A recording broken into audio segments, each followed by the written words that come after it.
Salut les Frenchies, bienvenue pour cette nouvelle anecdote du jeudi en partenariat avec Rescue 18. Et oui, le logo est à la bonne place cette semaine. Votre web média français pour tout ce qui concerne le monde des pompiers.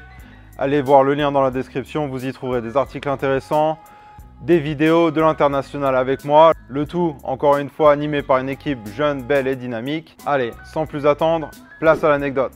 Alors cette semaine, l'anecdote aura une morale à la fin. Alors pas que je pense que je puisse faire la morale à qui que ce soit, mais écoutez l'histoire et vous me direz ce que vous en pensez à la fin. Février 2008, j'ai enfin rejoint le Cloverleaf Volunteer Fire Department. Donc je suis maintenant un Volunteer Fireman, techniquement, plutôt un cadet on va dire. Je commence à faire mon apprentissage, à apprendre beaucoup de choses de la vie réelle. Mais moi il y avait un truc qui m'intriguait vraiment, c'était le feu.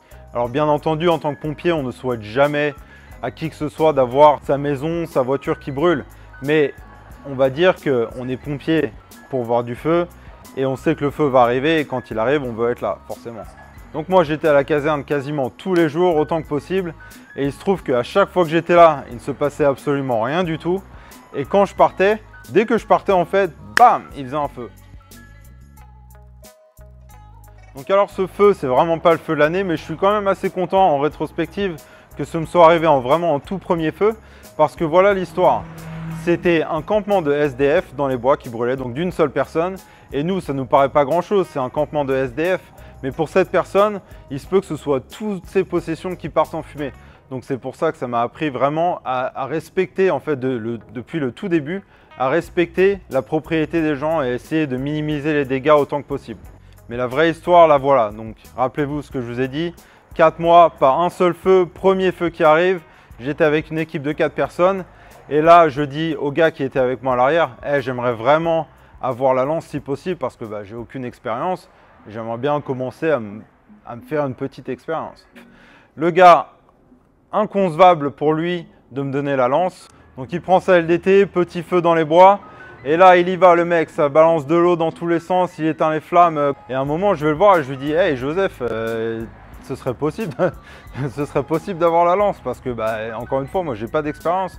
Lui, ça fait des années qu'il est là. Et des petits feux comme ça, en quelque sorte, il en a déjà fait des dizaines. Moi, c'est vraiment ma toute première expérience de feu.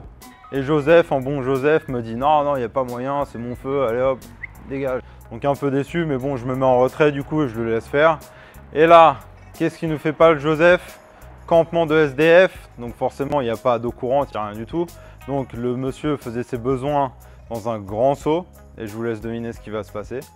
Ah, puis Joseph aussi en mode bourrin, hein, la lance en bon jet bien droit qui éclate tout sur son passage. Et là, est arrivé ce qui devait arriver. Il tape le seau, donc l'équivalent des toilettes pour le monsieur qui habitait dans les bois. Et je vous le donne en mille. Le Joseph couvert de la tête aux pieds de... Alors quand je dis couvert de la tête aux pieds, c'était vraiment de là à tout en bas. Il en avait partout le gars et c'était le seul à en avoir. Et forcément, tout le monde se moquait un peu de lui parce que la situation veut que ça prête à moquerie. Et moi, dans mon coin, je ne veux pas dire que j'étais content pour lui, mais je me disais, bon déjà d'une, je suis content de ne pas avoir la lance, de une. Mais surtout, je me disais, s'il avait été sympa en quelque sorte et qu'il avait voulu partager son savoir et donner une chance à un petit jeune, ça aurait dû être moi à la lance. Mais non, Joseph voulait toute la gloire et il a récolté ce qu'il a semé. Et j'aime autant vous dire qu'il a eu le droit à un bon décapage une fois qu'on est rentré à la caserne. Il a essayé de se décontaminer aussi bien que possible sur place. Mais dès qu'il est rentré à la caserne, il a couru à la douche. Et là, c'était douche pendant une demi-heure, quoi. Bien sûr, je lui en veux pas à Joseph.